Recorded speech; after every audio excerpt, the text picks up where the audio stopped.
வணக்கம், வாழ்க வளமுடன். நான் கொஞ்சம் பத்மரசு. இன்றைய பதிவு நம்மளை சுற்றி எப்பயுமே எப்படி பாசிட்டிவாக வச்சுக்கிறதுன்றதை பற்றி தான். சில ஸ்விட்ச் வேர்ட்ஸு நான் போட்டிருக்கேன். இப்போ ஒரு சென்டென்ஸாக ஒன்று ப்ரோனா வைலட்லேருந்து நிறைய ப்ரேயர்ஸ் இருக்குது. அதில் ரெண்டு லைன் மட்டும் நான் இன்றைக்கி எடுத்து சொல்கிறேன். இது எல்லாருக்குமே.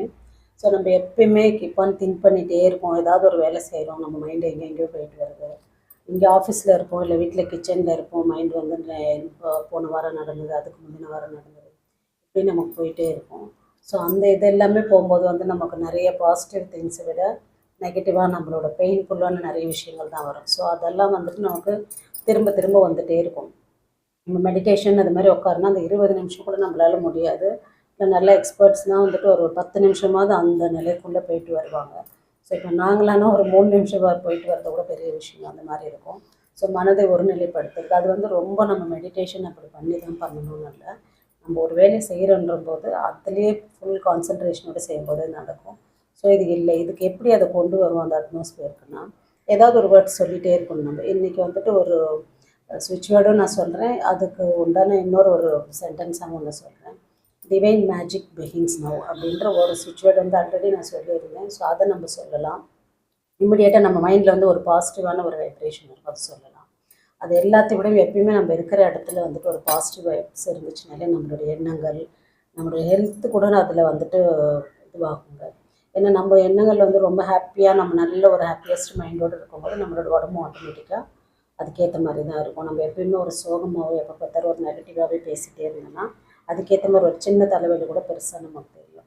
ஸோ அந்த மாதிரி ஒரு 2 லைன் தான் இன்றைக்கி இந்த வீடியோட முக்கியமான பதிவு. ஸோ அது என்னென்னா, I am a being of divine fire, I am the purity god desires அப்படின்ற 2 வேர்டு. அது 2 சேர்ந்தது ஒரு சென்டென்ஸ் தான். ஸோ இது தமிழில் சொன்னேன். நான் தெய்வீக நெருப்பாக இருக்கிறேன், இறைவன் விருப்பத்திற்கு ஏற்ப நான் இருக்கிறேன் என்றது தான். இப்போ இறைவனோட விருப்பத்திற்கு ஏற்ப நான் இருக்கிறேன்னும் போது அந்த இடத்துல எனக்கு நெகட்டிவிட்டியான விஷயங்கள் வராது. அந்த இடத்துல அளவுக்கு அதிகமான கோபமோ ஒரு நம்மளை தாண்டி சில விஷயங்கள் நடக்கும் இல்லையா, யாரையாவது பார்த்து பொறாமப்படுறது, ஏதாவது மனிதரோட இயல்பான விஷயங்கள், சின்ன விஷயத்துக்கு பெருசாக கோவப்படுறது, சின்ன விஷயத்துக்கு டென்ஷன் ஆகுது. ஸோ அது எல்லாமே கண்டிப்பாக கண்ட்ரோல் ஆகும். ஸோ நான் தெய்வீக நெருப்பாக இருக்குன்ற போது அங்கே நெகட்டிவிட்டியான விஷயங்கள்லாம் எரிக்கப்பட்டிருக்கும். கண்டிப்பாக இந்த வேர்டுக்கு எப்போ இந்த சென்டென்ஸுக்கு பவர்னால், நீங்கள் ஆத்மார்த்தமாக திரும்ப திரும்ப சொல்லணும்.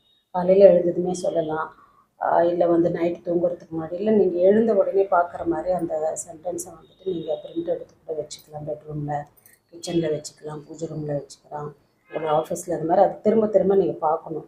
இதெல்லாம் பண்ணுங்கள். அதுக்கப்புறம் அதை எழுதுங்க, ஒரு நோட் போட்டு. அதுக்காகவே ஒரு 21 டைம்ஸ் ஒரு நாளைக்கு எழுதுங்க. இதில் எழுதும்போது நம்ம மைண்டில் அது நம்மளுடைய உடம்புக்குள்ளே ஈச் அண்ட் எவ்ரி செல்லில் உட்காந்துட்டு அது எதிரொலிச்சிட்டே இருக்கும் உங்களுக்கு. ஸோ அது திரும்ப திரும்ப சொல்லும்போது ரொம்ப ஹாப்பியாக இருக்கும், ஆனந்தமாக ஃபீல் பண்ணுவீங்க. பெரிய விஷயங்கள்லாம் ரொம்ப சிம்பிளாக பண்ணுவீங்க.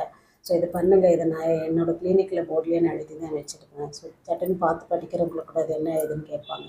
ஸோ இதை நான் ப்ராக்டிஸ் பண்ணிகிட்டே இருக்கேன். நீங்களும் பண்ணுங்கள். இது மாதிரி சின்ன சின்ன விஷயங்கள் தான்.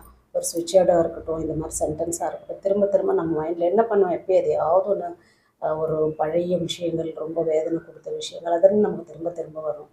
ஒரு மனுஷன்ட்ட ஒரு சைக்காலஜி சொல்லிட்டு 2 விஷயங்கள் இருக்குது. ஒரு நல்லது சொல்கிறேன், கெட்டது சொல்கிறேன். எது முதல்னா, கெட்டதை தான் முதல்ல கேட்பாங்க.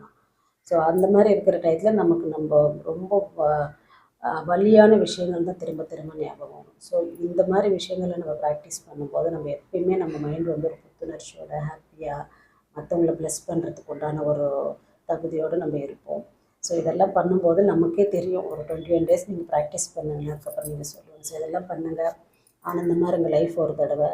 திரும்ப திரும்ப நல்ல விஷயங்கள் நிறைய இருக்குது. அது திருக்குறளில் சொல்கிற மாதிரி, இனிய உளவாக இன்னாத கூறல் கனி இருப்ப காய் கவர்ந்தட்ட. நம்மளை சுற்றி நல்ல வேர்ட்ஸ் நிறைய இருக்குது. ஸோ நம்ம அதெல்லாம் விட்டுட்டு கசப்பான வேர்ட்ஸ் தான் நம்ம திரும்ப திரும்ப கோவப்படும் போது யூஸ் பண்ணுற வார்த்தைகள். அதை கேட்டு குழந்தைங்க கேட்டுறாங்க. நிறைய இடத்துல குழந்தைங்க நிறைய இந்த மாதிரி வேர்ட்ஸ் எல்லாம் அம்மா சொல்கிறாங்க, குழந்தை சொல்லுது, அப்பா சொல்கிறாரு, குழந்தை சொல்லுது. ஸோ அதெல்லாம் இல்லாமல் நல்ல வேர்ட்ஸ் நீங்கள் சொல்லும்போது அதுவும் உடனடியாக உங்கள் குழந்தைங்களுக்கு போய் சேரும். ஸோ அதை அவங்க திருப்பி பண்ணுவாங்க. ஸோ இதெல்லாம் பண்ணுங்க, ஹாப்பியாக இருங்க. வாழ்க வையகம், வாழ்க வளம்.